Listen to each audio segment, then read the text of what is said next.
Hey. Hey, Daddy's home. Daddy's home. Hey guys, Daddy's home. Go pull your brothers. Hey guys, Dad's home. No, let's make it look like that when you don't hold it. Dad's home. Daddy! Daddy! Let's make it look like we don't know that he's home, so let's do this right. Oh my God, it's just sat on Ben's head. I like it too. Oh, look, he's coming. Go sit down. Go sit down. He's still with the car. He's getting all his stuff out. He's taking forever. I think he's good. It's like that, I see it. There you go. What are we going to say? Wait, is he coming? Yeah. Okay, we're going to say, when he walks in, we're going to go, welcome home, Dad. Hey. Yes, do it. Come on, he's about to walk in. Okay, fine. You don't have to pay it. Come on, guys. It's important. Okay? Who is that?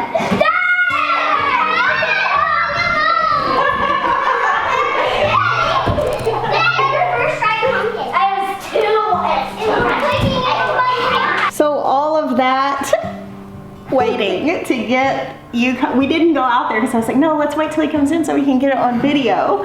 And they all run to the front door off the camera. It's okay. We were just too excited. Glad to have Daddy home. Back. So he's been in the house for approximately 3 minutes and he's so appalled at the fly population that he has immediately picked up his salt gun to hunt. Anybody should be appalled at the fly population.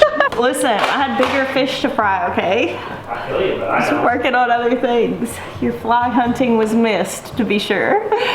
It's the next day. We did our live video last night, right after you saw that bit of the vlog, and enjoyed our night with having Sweet Maya home. But now it's back to just normal getting things done. And I guess what I'm doing right now might not be an entirely normal thing to do in July. I mean, I don't see why it shouldn't be. But I am making a pumpkin pie. Here's the puree. I baked this pumpkin last night and scraped the puree out. And I'm putting this stuff in my food processor just to mix it together well. Also, here are some of the prettiest tomatoes from the last few days, which I've left out to give away to people.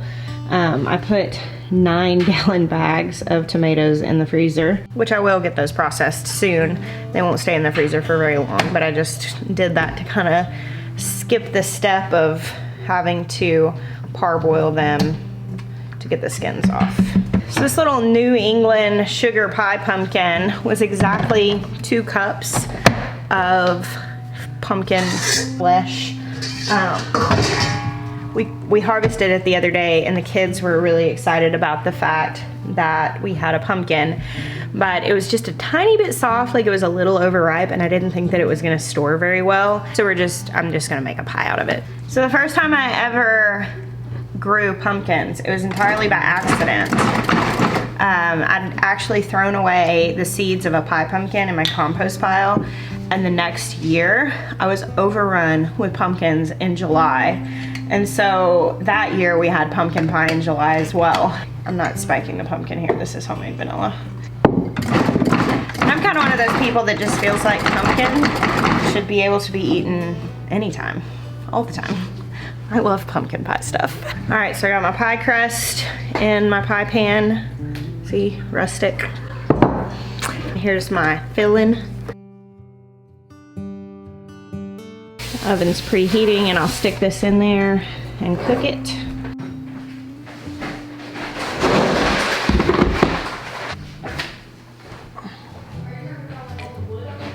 Next order of business, dehydrating these cherry tomatoes. Maya and Malia did a video last summer, I think it was last summer, may have been the summer before last, about dehydrating cherry tomatoes. Usually Malia does this job, but this year she came early because she had been quarantined at her house in Vegas. For those of you who are new here, our family is blended, and Malia lives most of the year with her mother and stepfather in Vegas. And we have her every summer, and usually that means she's here when the tomatoes are in full swing, but this year she came early and went home early and stayed a little bit longer than usual, which was wonderful. But now I have the job of the cherry tomatoes, which I haven't had in a long time. But dehydrating cherry tomatoes is one of the big ways that we put these up, and one of the reasons why I plant so many of them. It's a little bit tedious because you are cutting them in half. You can try dehydrating them whole, but they don't do as well. And just a couple of little quick things, which I do encourage you to go watch that old video if you want to know like how to do this. But if you dehydrated them and they're like really crispy, they just went too long. Like I like to pull them out when they kind of have the consistency of a fruit leather. They're like a little bit chewy, but the sugars are nice and concentrated and caramelized. And another thing that I do with these is a lot of times I just store them in a mason jar. I always wish that I had more after the year is over. We go through them pretty quick during the summer. So I would like to try to put up more this year. But you can also like put them in oil to infuse oil, and that's really yummy. And my thought was if I had enough that I might like to try to put just like vacuum pack some of them just to keep them as fresh as possible.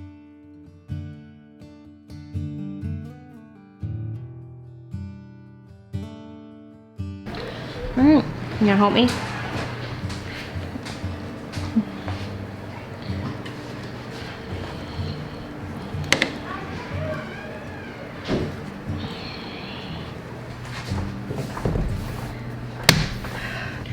We actually harvested this off camera. The other night the kids and I went out to the back garden that has now been overtaken with weeds, but it's where we planted a lot of melons.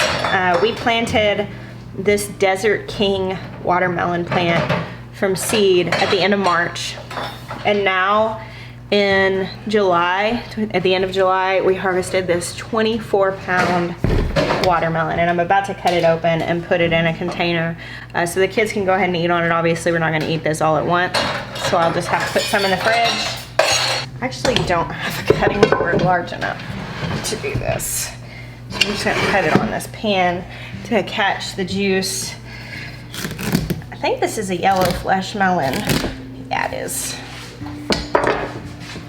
I'm always so scared with watermelons that they're not going to be ripe because, oh man, because I've cut into my fair share that weren't. But, oh man, that's so good. Be still, my watermelon loving heart. I cannot remember. I think these seeds, I know I got them at Baker Creek's Heirloom Seed Expo in California last year. I think they came from a company called Redwood Heirloom Seeds or something like that. And this melon was supposed to be good for growing in hot areas, hence the name Desert King. And so I thought, well, that'll work for us because we're definitely in a hot area. We're not in a desert climate by any means, but it is hot here. And obviously it was happy with the conditions that we gave it because this is a good sized fruit, and there are quite a few others out there. This is one of those things that it's just like sharing the process with you guys of growing food is very enjoyable. But in moments like this, like sharing my excitement without you being able to smell it and taste it is kind of a bummer. I wish there was a way for that. I always say I wish I had smell-o-vision, and this is one of those cases. This is so fragrant. This is ripe, and I think that had I let it go any longer, I may have risked it splitting because the stem was dried up. But I am noticing like a really thick rind in some areas, and I'm curious that I wonder if that is actually typical of this variety, or if it has to do with the growing conditions, or if maybe could have gone longer. I don't know, because the part that's done is like really, really good. So I'm not really sure what's going on there. Hey, see it? Grab a piece. It's in that pan right there. You excited about it? Ben has been so excited about it this month. Take it out back. Watermelon is outside food. Well, kind of short video today while we take a little bit of time this afternoon to rest since Sweet Maya has been gone some nice rest is definitely in order. Thank you guys for hanging out with me this morning. God bless you. Until next time.